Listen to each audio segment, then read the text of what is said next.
Guys আসসালামু আলাইকুম। তো রাস্তার মধ্যে হচ্ছে কাঁঠালের পরে আছে, তো দেখাইতে বলবো এই পাশে ইয়াকে আকাশকে। এটা যে কোনো সময় মানুষ হচ্ছে গাড়ি গেলে গেলে যে কোনো সময় এটা হচ্ছে যে অ্যাক্সিডেন্ট হইতে পারে কোনো। তো যেহেতু কাঁঠালটা এখানে বলতে কেউ দেখলো না বা কেউ মানে সবাই না দেখার ইয়া করে চলে যেতেছে, এটা দিয়ে যে একটা দুর্ঘটনা হইতে পারে সেটার কোনো ইয়া নাই। তো আমি একটু ট্রাই করবো যেন কোনো অ্যাক্সিডেন্ট থেকে বাঁচা যায়, সেটা একটু আমি ট্রাই করবো। আর সাবির তুমি একটু ওই পাশে গাড়িগুলো একটু সিগনাল দাও, আমি এটা ধরাই দিই।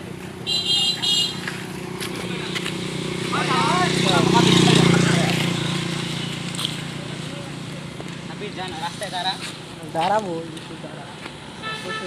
এগুলো যেহেতু কাঁঠালের আছে যে এগুলো তো অনেক পিচ্ছিল হয়, এগুলো যে কোনো সময় গাড়ির চাকাতে স্লিপ কেটে একটা দুর্ঘটনা ঘটে যাইতেই পারে। এগুলো হচ্ছে আমাদের নিজেদের অ্যাওয়ারনেস, এগুলো আমাদের রাস্তায় যেহেতু আমরা থাকি, আমরা গাড়ি দিয়ে চলাচল করতে আমাদেরই পরিষ্কার করা লাগে।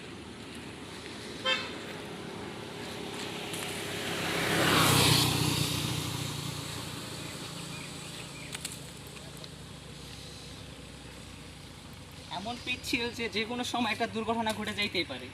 তো অবশ্যই আমাদের রাস্তাঘাট এগুলো পরিষ্কার রাখা উচিত। যে কোনো সময় দুর্ঘটনা ঘটে গেলে কিছু করার নাই।